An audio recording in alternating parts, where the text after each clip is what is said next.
I'm Dr. Paul Van Valen, and I want to tell you a little story.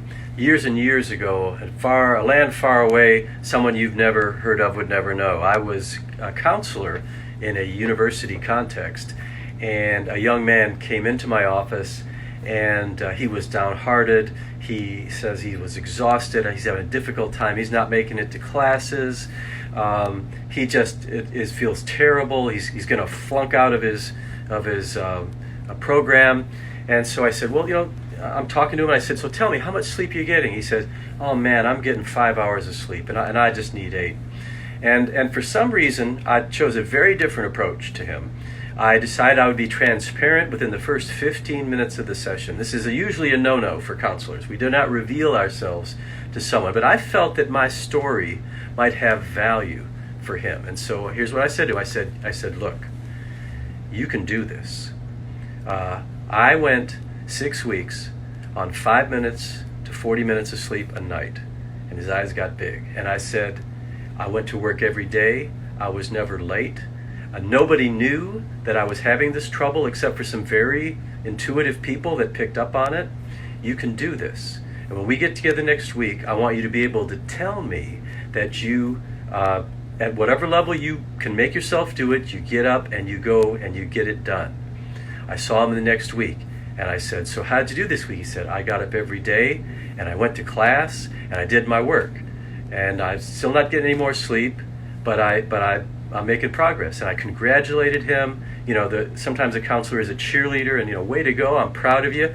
What did you do to make yourself do this? And he said, I thought of you. And if you could do what you did on very little sleep, I believe that I could do this with very little sleep. So again, this is a very unusual intervention for a therapist to use, but I really felt inspired to just share that little bit of my life, hoping that it would inspire this young man, and it did.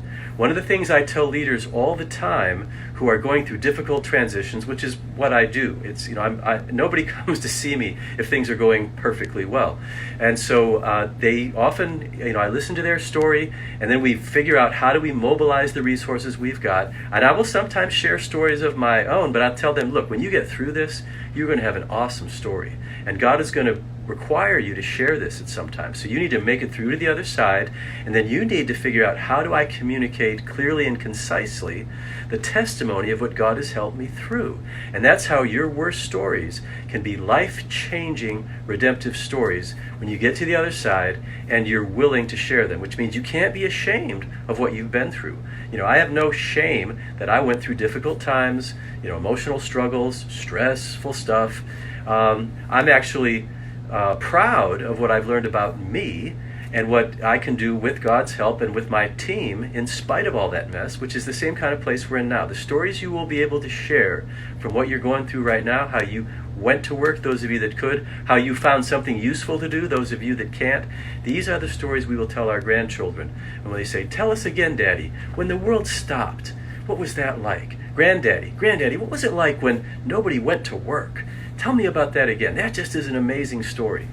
And so the stamina that you find in yourself, the teamwork, the collaboration that you experience, craft these together, share these stories, get used to giving your own story, and they will have tremendous redemptive power. Talk to you soon.